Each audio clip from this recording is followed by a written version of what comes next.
What if a text revealed 1,400 years ago accurately described a brain function that science only discovered recently? Welcome to this fascinating exploration where spirituality meets science. Indeed, the Qur'an is full of verses that invite us to reflect, and today many of them echo in surprising harmony with scientific discoveries. One of the most striking examples is found in Surah Al Alaq, the 96th chapter of the Qur'an, verses 15 and 16. Here the Qur'an mentions the front of the head, often understood as the prefrontal region of the brain, and describes it as a lying, sinful forelock. But why would the Qur'an call the front of the head lying and sinful? Now listen to what modern physiology tells us. In respected works like Essentials of Anatomy and Physiology and the Human Nervous System, scientists explain that the prefrontal region is the control center of planning, motivation, moral judgment, and decision-making. It's the very part of the brain where we choose between truth and lie, between right and wrong. And yet, the Qur'an, revealed 1,400 years ago, had already pointed to this exact region, associating it with lying and sin. So, here's the question.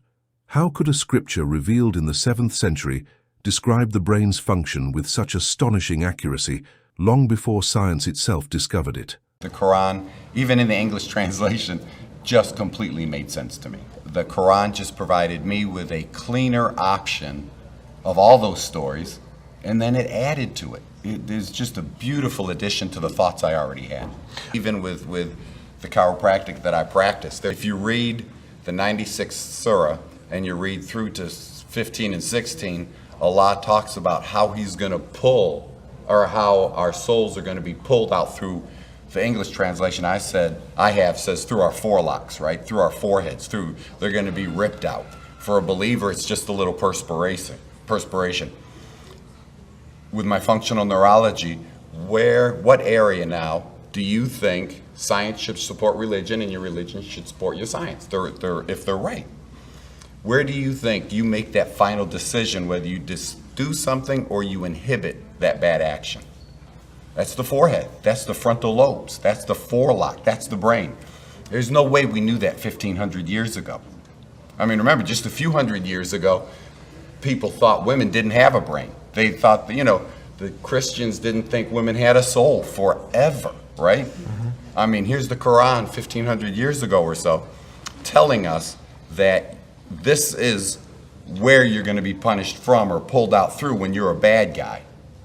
And that's your final inhibition, that's your final initiation of the good or bad you decide to do. It's the forehead, it's the forelock. So it's really science, religion, it all agrees. For those who reflect, this convergence is not just a coincidence.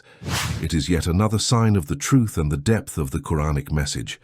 The Qur'an doesn't only speak to the intellect, it speaks directly to the heart, and at times it even goes ahead of science. What do you think about this fascinating description? I'd love to hear your thoughts in the comments below. Thank you so much for your time. Assalamu alaikum.